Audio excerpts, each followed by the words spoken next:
He leaned forward a bit more to shield any obvious evidence of his interest. "Rein up, you corker. She might have buck teeth and garlic breath. She might be toothless and 80 years old." He glanced up. Well, not 80. She was moving too quickly to be that ancient. The dreadful bonnet slid back off her head as he watched. Ah! Now he saw the purpose of that hideous headgear. It hid her riot of bright red curls. They glinted in the sunlight like dew-kissed roses. She had spectacles, too, that looked to be in danger of falling off her rather prominent nose and delightfully full lips, currently twisted into a grimace. She wasn't beautiful, but she was definitely attractive. Who was she? A maid assigned to walk the family dog? No sane butler or housekeeper would give this girl that task. The dog was walking her, not she the dog. A lady of the night? Unlikely. It was now an awful hour in the morning, and he'd never heard of a dasher with a large obstreperous dog, the voice of a siren, red curls, and spectacles. A fallen female with those striking attributes would be the talk of the male tone. Perhaps she was a widow. Or married. Damn, he hoped she wasn't married. He didn't dally with married ladies. He shook his head. Was he insane? How the hell had dalliance crept into his thoughts? He was drunk, that was it. Very, very drunk. And she was very flushed and very annoyed. She was glaring at him. He was covered in mud, his shoes squelched with the stuff. But that wasn't his fault.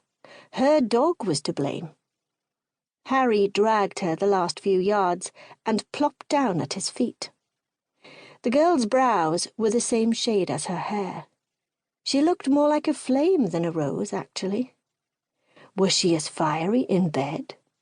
He closed his eyes briefly. If he could remember how many glasses of brandy he'd had, he'd vow never to have so many again. He regarded her glowering countenance. Good morning." He sounded perfectly sober, if he said so himself. "It's a lovely morning, isn't it?" "No, it's not."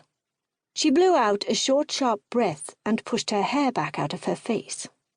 Her green eyes were as stormy as a wind-tossed ocean, full of passion.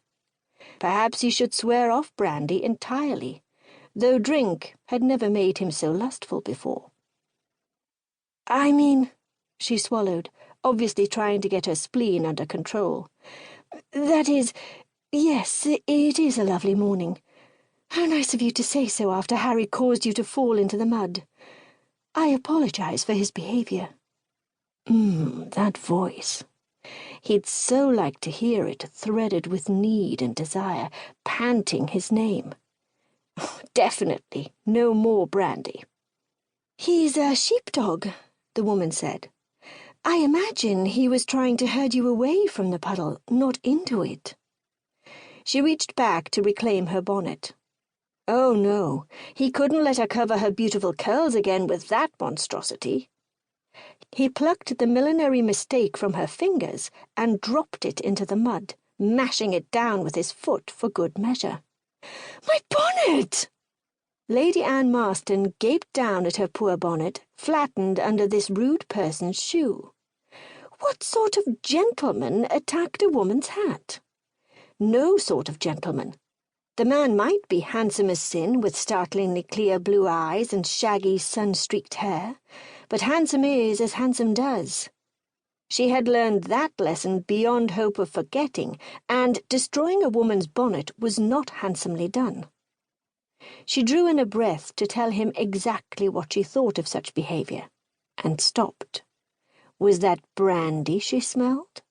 Certainly the man wasn't foxed at 10 o'clock in the morning.